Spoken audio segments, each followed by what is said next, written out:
はい、こんにちは、太郎です。今回は今年買ったこの銀エア MT-H87 のインプレッションをしたいと思います。そんなに超過は得られないと思うので、というか実は今日2日目なんですよね。昨日の夕方ここで釣りをして、釣れたは釣れたけどまとまった超過が得られなかったんで、苦肉の策ではあるんですけど、2日間同じ場所に入って2日分の動画を撮影してインプレッションという形にしたいと思います。本当に釣れないんでね、魚の側どうしようもないですね。ではまず昨日の釣りの模様からになると思うんですが、こちらになります。どうぞ。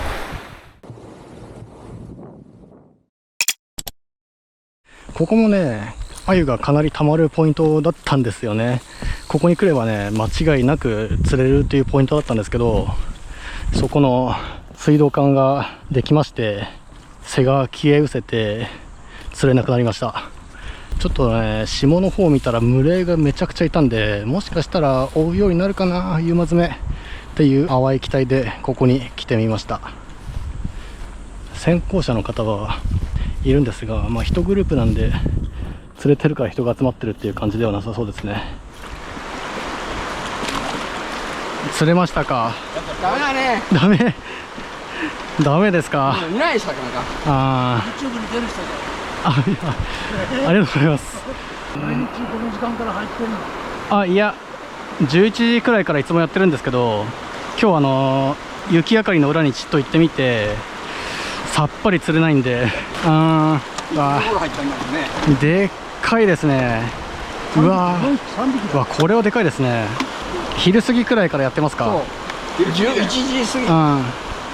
なんか今日午前中じーっとここの流れ見てたんですけど、下のトロのとこは結構いるんですよね、鮎が。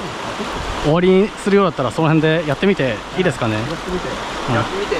はい、ちょっと竿を持ち替えてきます。そんなでっけえが釣れるんだったらちょっと苦しいかなって感じが一本男前ですね一本はすごいですね。いや、なんか釣れるんじゃない？ここ物川基準で言えばなんか5本とか6本とかっていうのはだいぶ釣れる方だと思いますね。ここで多分動画にしてると思うんですけど、さっきのおじちゃんたちとのやり取りの中で鮎を見せてもらったんですが、めっちゃでかいっす。24センチぐらいありそう。なんで竿持ち替えですね。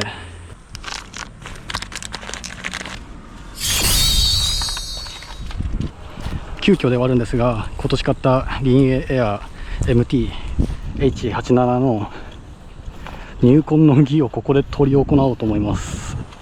釣れなかったらめちゃくちゃ縁起悪いけど。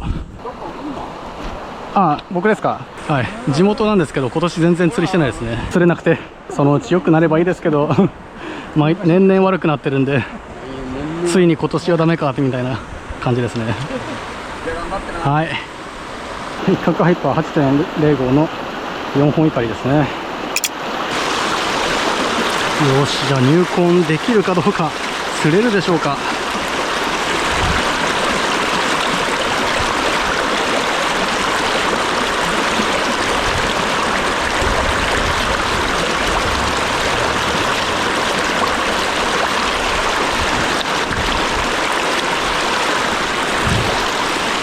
よし、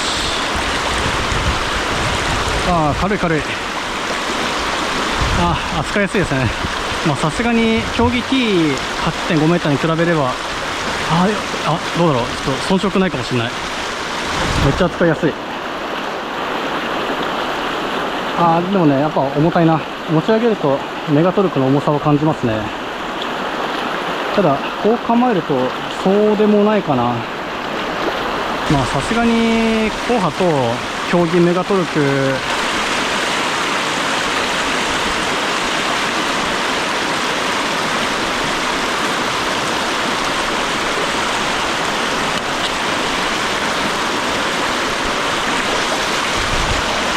やっと釣れた。でっけえな。おい、そしてタモで受けれました。割とね、軽快にタモで受けれました。やっぱ今釣りしてるシチュエーションが思い描いた通りって感じで、そんなに川幅はないけど流れのきついところで両肩みたいな釣りができました。うわでっけえ、これですよ。いくつぐらい、でかく見えるだけかもしれないけど23ぐらいあるかな。23はねえか。でっけえっすね。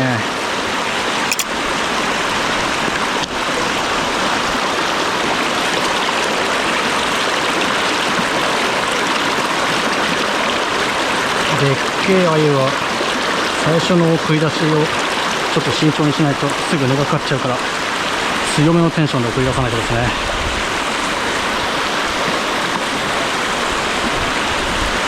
よし、循環するかな。よし、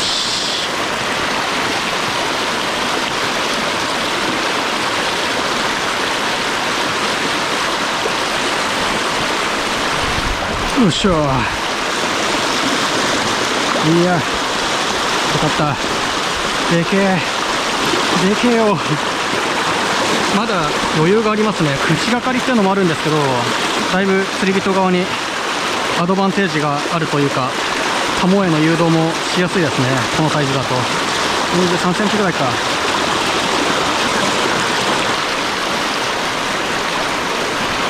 こう持ち上げるとちょっと重量感は感じるけど、両手で構えてしまえばかなり軽快ですね。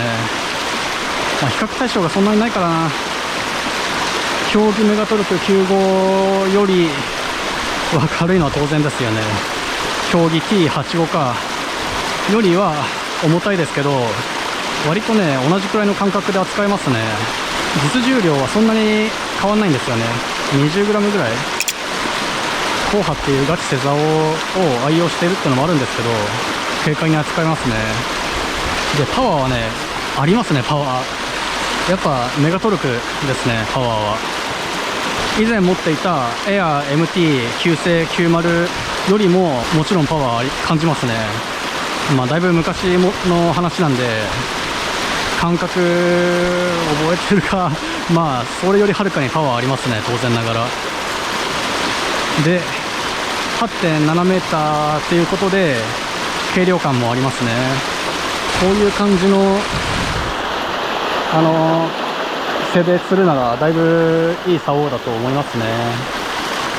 ただ射程はやっぱ短いんで、大河川の差し込んだもん勝ちみたいな背だとちょっとレングスは不足しますね。これはやっぱり後半戦の上流部でパワー風釣りみたいな釣りには最適な竿だと思いますね。まだ2匹しかかけてないから何とも言えないんですけど、背がかりの強烈な引きをまだ感じてないんで、それだけ試したいですね。もしかかった、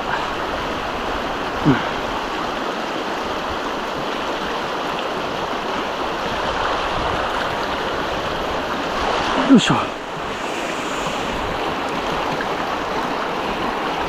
いいあゆ。いや背がかりでした。あれ背がかりだよね。背がかりだ。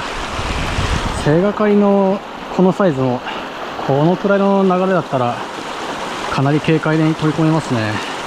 これそんな大きくねえな。21センチぐらいだな。そんなに大きくないんですけど、競技 T でもいけるサイズなんですけど、でもあれだな、このくらいのね限界点の低い流れだったら競技 T の方が回転は速いかもしれないですね。パパッとかけてパパッと抜けるのはもしかしたら競技 T かもしれないですね。全然パワーランクは違うんですけど、21センチくらいの鮎でも結構竿が粘ってグニーって感じで抜けるんで、ただあれだな、エア MT-H87 はよしかかった。ちっちゃい。こういうサイズももちろん釣れるし、23、4センチはねバッチリのサイズで本当に気持ちよく釣りができると思うんですけど、そんで26センチクラスもねやれるっちゃやれますよね。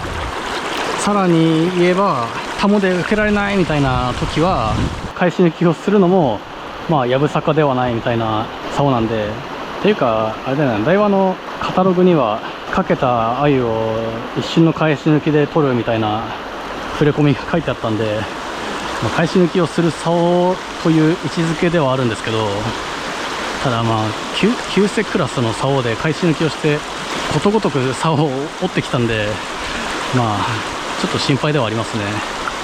旧世クラスで固めっていう竿ではあるにしても、返し抜きをバンバンするっていうのはちょっと心配ではありますね。抜けないっていう時にえいやって返し抜きをしてしまうくらいはいいかなっていう感じですけど、僕の使い方だと。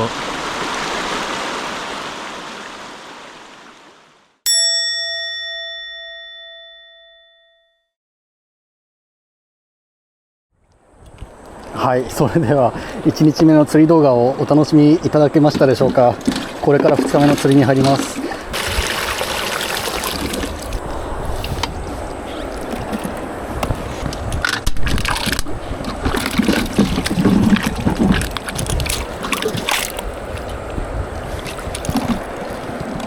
これでもし2日目の今日釣れなかったら動画にできるのかどうかみたいな、めちゃくちゃ緊張感のある釣りなんですけど、せっかくからやってみましょうか。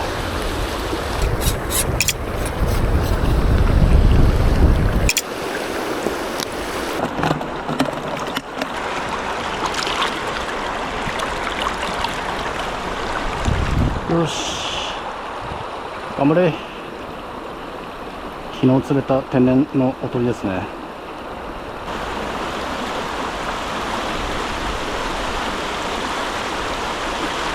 し、かかった。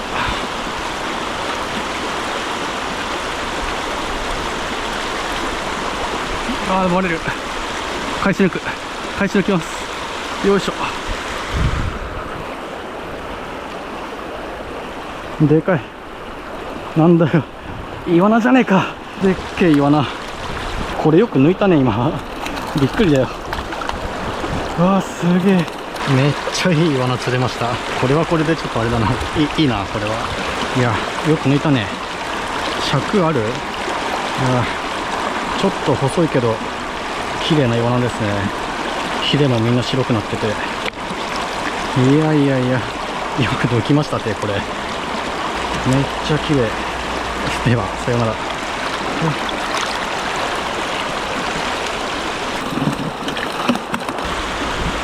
さっきイワナが釣れた流れにアユっているかな。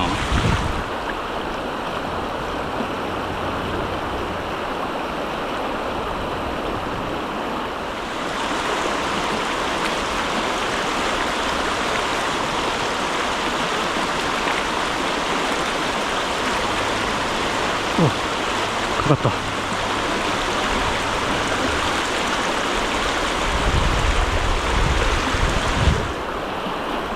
よし、今度はアユです。でっけえ、いたね。イワナと同居してたね、あんた。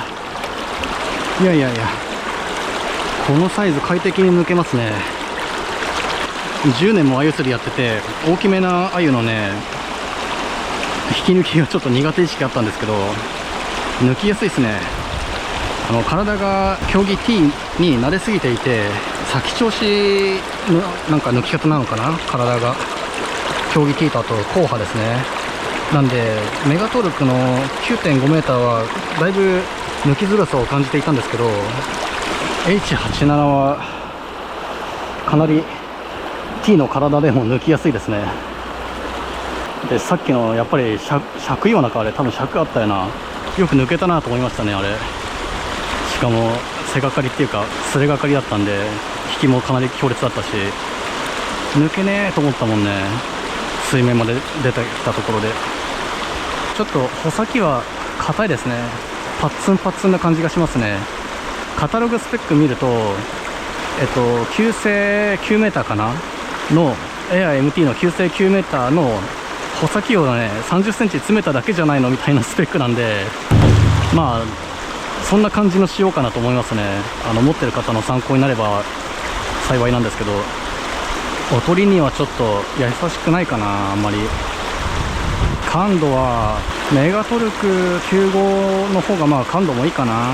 かかりそうっていう感じのドゥルンとかコツンみたいな感覚は伝わってくるんで、かかりそうというところで待ってかけたり、そういう釣りは十分できるかなっていう感じがしますね。あのお方が釣るべきだった魚をさっき釣ってしまいましたね。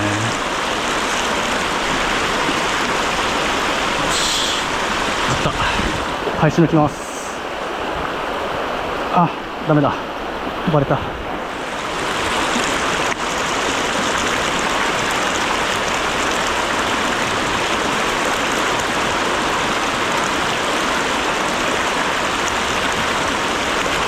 し、上がった。ちっ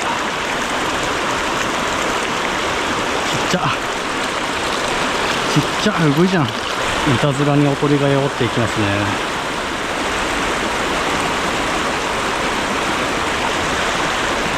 来た。よ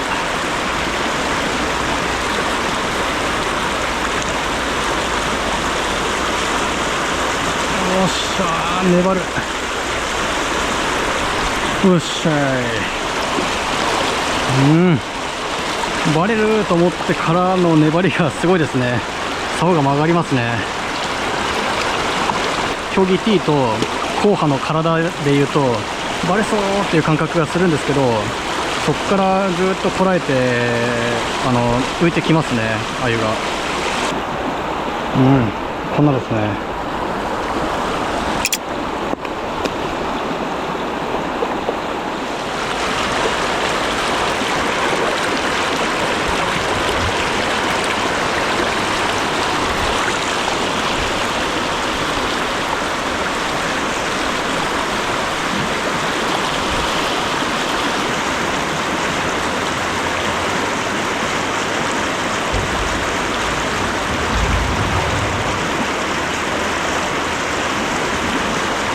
かかった。よし。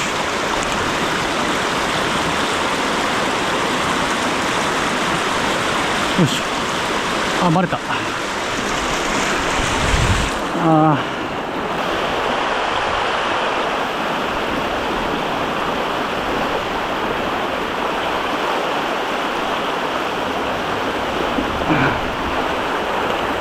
ー。よっしょ。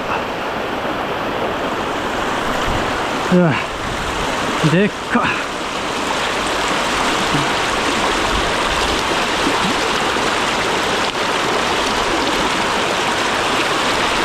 わ、すげえ鮎。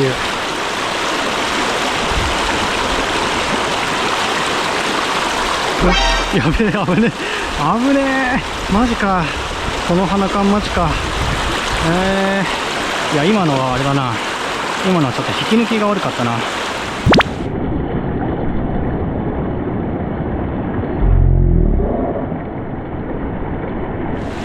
引き抜きが悪かったと思いたい。めっちゃ買っちゃった。このなんか引き抜きが悪かったんだよな。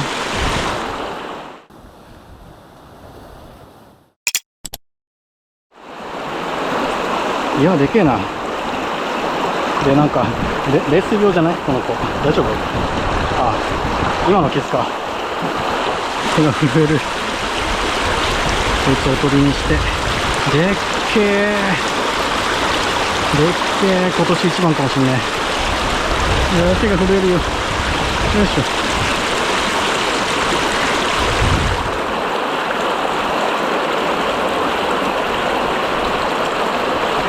すごい当たりだったもんね。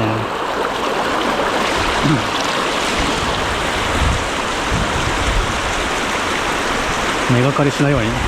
こういうのマジで根がかりするんで、でっけえおとりつけた一発目のこの流しって本当に根がかりしやすいんで気をつけないと。で、やっぱ操作感はね、比較対象が競技 T よりははるかに穂先に張りがあって、硬派ほどではない、当たり前ですけど。で、メガトルクですよね。メガトルク9隻よりもだいぶ張りがある感じがするんで、おとりにはね、正直そんなに優しい竿ではないですね。かからない鮎を長い時間こう待ってかけるみたいな釣りは、だいぶ操作を繊細にすることを意識しないと、おとりには優しい竿ではない感触がしますね。入れればかかるみたいな釣りをね、するんであれば最高かな。かかりそうっていう感触は伝わってきますね。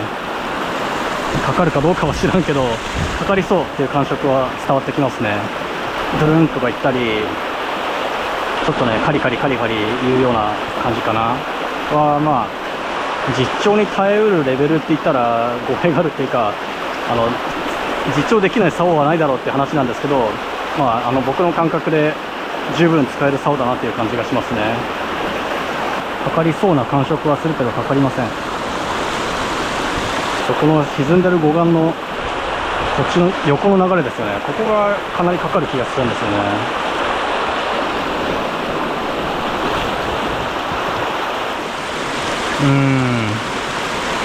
セカタでしかかかんない感じかな。セカタっていうか、かかるところはかなり限られてる感じかな。魚の川ってこういうなんか背尻の方はあんまり釣れるイメージないんだよな。セカタから一番激しい流れのところが一番釣れるっていう感じだよな気がするんだよな。今めっちゃ霜ですね。ここでかかるかな、かかんねえな多分これ。ここは多分かかんねえんだよな。なんかね、よく知らんけど神通川だとなんかやたらとこの動きが有効な時があって、魚の川だとなんかいまいちなんだよな。まあなんかそもそも魚の川ね、魚影が薄いんですよ。それもあってやっぱいるところにしかいないっていう感じなのかな。こういうとこもオウムアユがねちゃんといればかかりそうな気はするんですけど、いねえんだよなアユが魚の川には。じゃあちょっとかからないけど操作感ですね。操作感どんなかというと、霜に送ってで横の動きの操作感ですね。ちょっとねやっぱり竿が硬いなという印象が強くて、竿が硬いと横の動きでもちょっとテンションをかけただけでずわっとポイントを通過してしまうんで、同調子とはいえある程度ね穂先が柔らかい方がこの操作はしやすいんですけど、僕のあれだとね、手の感覚だと一瞬でポイントを過ぎてしまう感触がありますね。 H87。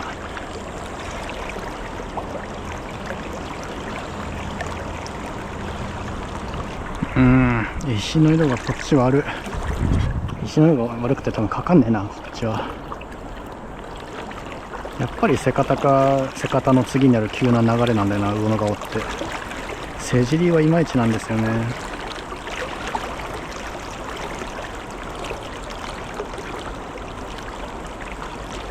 横の動き、テンションかけないと根がかりやすいんですけど、テンションかけるとちょっと早く動きすぎちゃうかなっていう感触がしますね。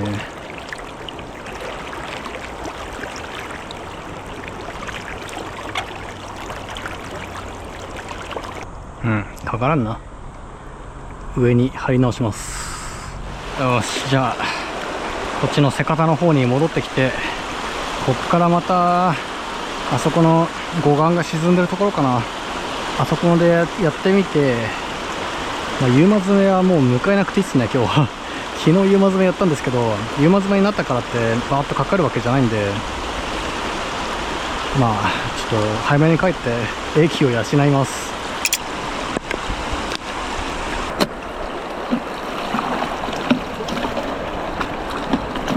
養殖なんですけど、こいつ養殖じゃなかった、間違いです。なんでもないです。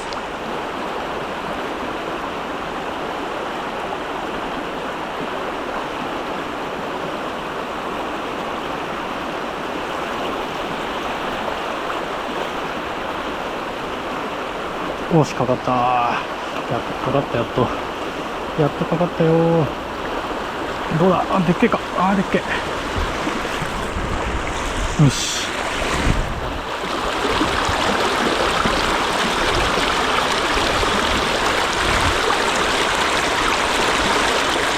頭にかかったから簡単に抜けましたね。よいしょ、船が遠いけどしょうがない、撮影のためだ。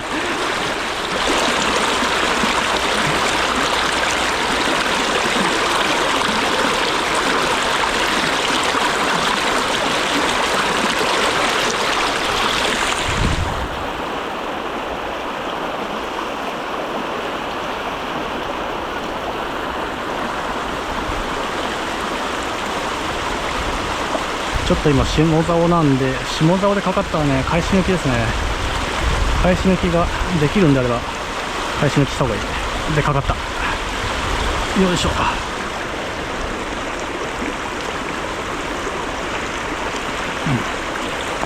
し。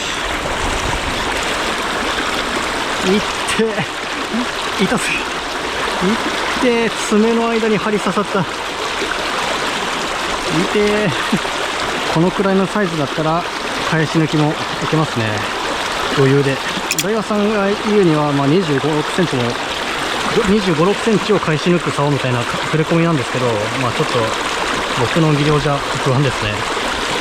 このくらいのサイズだったらいけますね、返し抜き。いって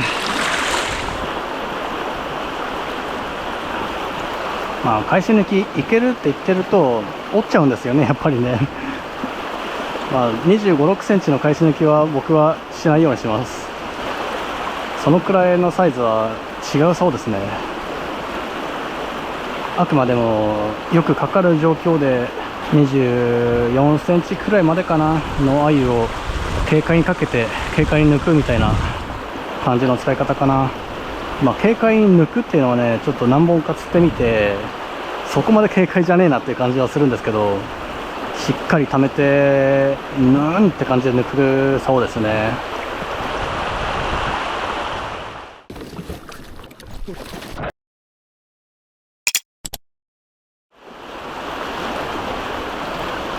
今日は夕立ちはなさそうですね。ちょっとあっちや上流側はちょっと怪しいか。積乱雲がいっぱいありますね、上流側は。うわ、当たった。乗らんかった。瀬方がいいか。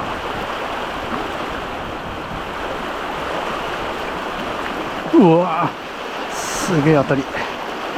尻尾がかりだな。違う、背がかりだ。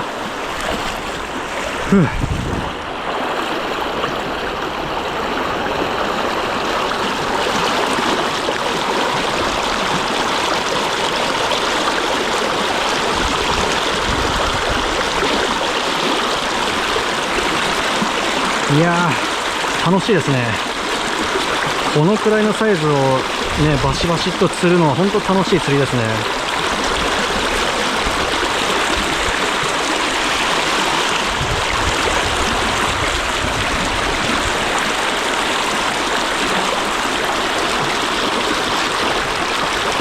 なんかね、すげえ楽しい竿を買っちゃったんじゃないかなって気がしますね。このくらいのサイズをね、バシッと抜いて、タモでバシッとね、バシッってかもうゴツンですよね、受けるとき。ゴツンって受けて、風釣りみたいな釣りがね、本当に楽しいですね。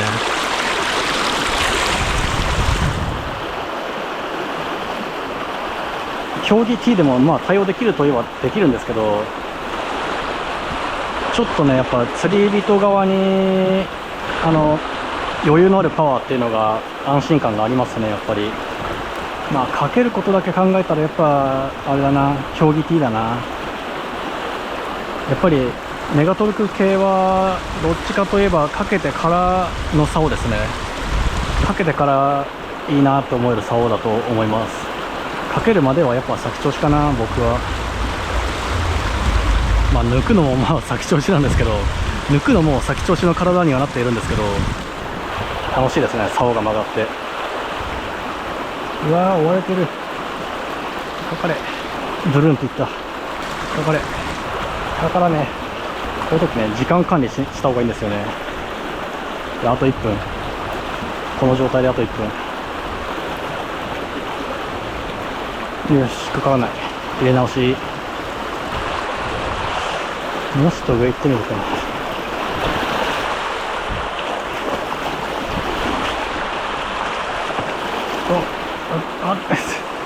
当たった。かからんかった。軽くとかかるパターンですね、さっきのは。そういう釣り方があるんですよ。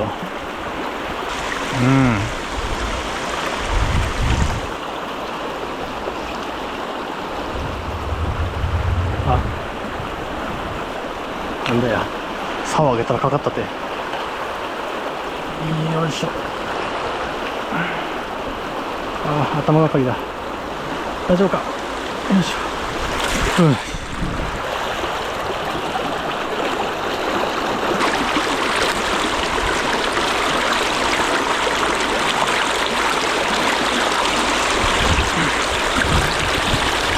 かかってなかったよな。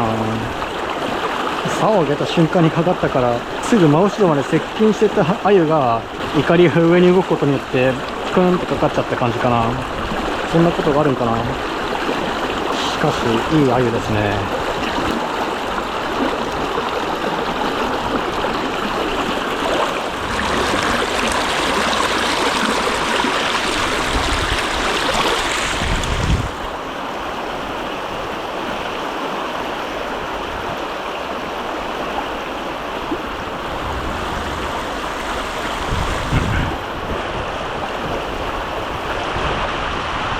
で、前々からね、うだうだ言ってた同調子の竿で鮎を抜くと竿が曲がりすぎて着水するって、もう本当にお前が下手くそなだけだろみたいなことをうだうだ言ってたことがあるんですけど、前の動画で。とりあえず今のところ着水はなしですね。竿が短いっていうのもあるし、先端までパキパキなんだよね、割とね、この竿は。手尻トントンで22センチおとりに23センチ前後をかけて、まあこんな感じですね。今キャッチする瞬間映ってると思うんですけど、このくらいになってますね。これがね25センチプラス25センチだともうちょっとあれだな、やっぱ竿が曲がっちゃうから着水の恐れはあるかな。よ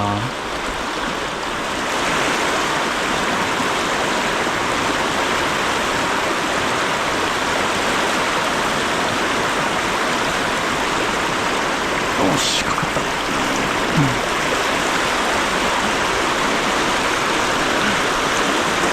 よいしょ。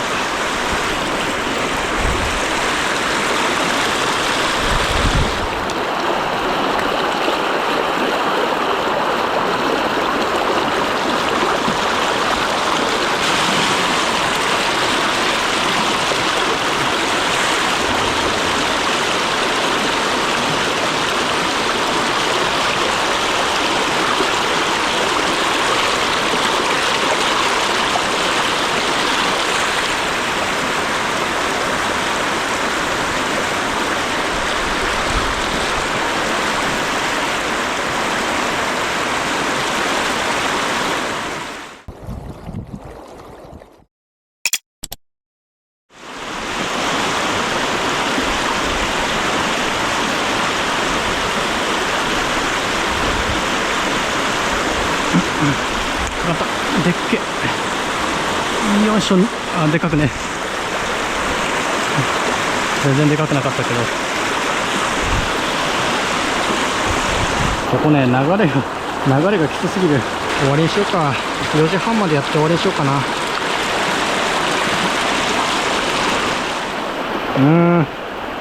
かかりませんね。やめるか。よし、やめ。数を数えます。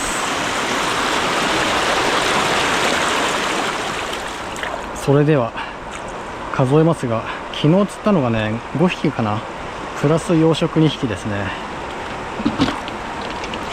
なんで今日はどんくらい釣れたかな。つ抜けしたかな。そもそも2日でつ抜けしたかな。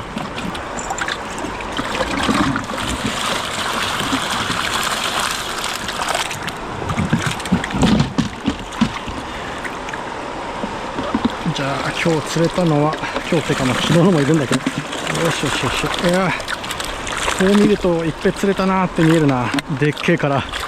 どれが一番でっけえ。これか。よし、じゃあ何匹いるかね。1、2、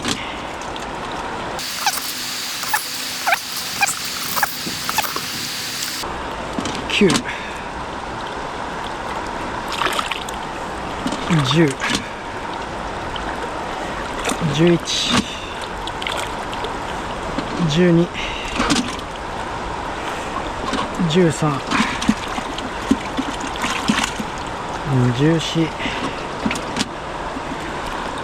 15、16、17、18、19、20、21、22、23、24、25、26、27、28、29、30、31、32、33、34、35、36、37、38、39、40、41、42、43、44、45、16ですね。まあやっぱこれなんですよね、魚野川これなんですよ、魚野川。悪くないなって思っちゃうんですよね。ただ釣りしてる最中はね、かかんねえかかんねえっていう感じで、もううだうだ言うのはやめにします。今日の釣りなんですが、僕のチャンネルよく見てくださってる方だと分かると思うんですけど、この前日ですね、この前日にもう魚野川で釣りなんかしねえよバカバカみたいな撮影をしまして、その翌日まんまと魚野川で釣りしてるっていうね。その日の夕方ここが釣れるなっていうのが分かってしまったんで、今日も来たんですけど、とはいえ魚野川で釣りをする頻度は少なくなるかな。やっぱり入念な準備、時間を割いてでも釣れる川に行った方が動画にもなるし、釣りをしてて楽しいんでね、何よりも。なんで魚野川の釣りの頻度はかなり減るんじゃないかなという感じですね。でこの動画を撮影しているこの日から見て、あさってですね、富山県の神通川に去年1回一緒に釣りに行った小学生からの釣り仲間の H 君と行ってきます。どんだけ釣れるかな。土曜日だからだいぶ人もいるだろうし、ポイントに入れるかどうかみたいな感じだと思うんで、神通川は混雑するんでね、なんていう話うだうだしてもしょうがないんで、今回の動画はここまでになります。銀エエア MT-H87 のインプレという趣旨の動画を撮影しました。はい、というわけで今回もご視聴いただきありがとうございました。今回はご視聴いただき誠にありがとうございます。チャンネル登録と通知機能で次回の動画公開のお知らせが届きます。動画の感想、コメントもお待ちしております。次の動画もぜひご視聴ください。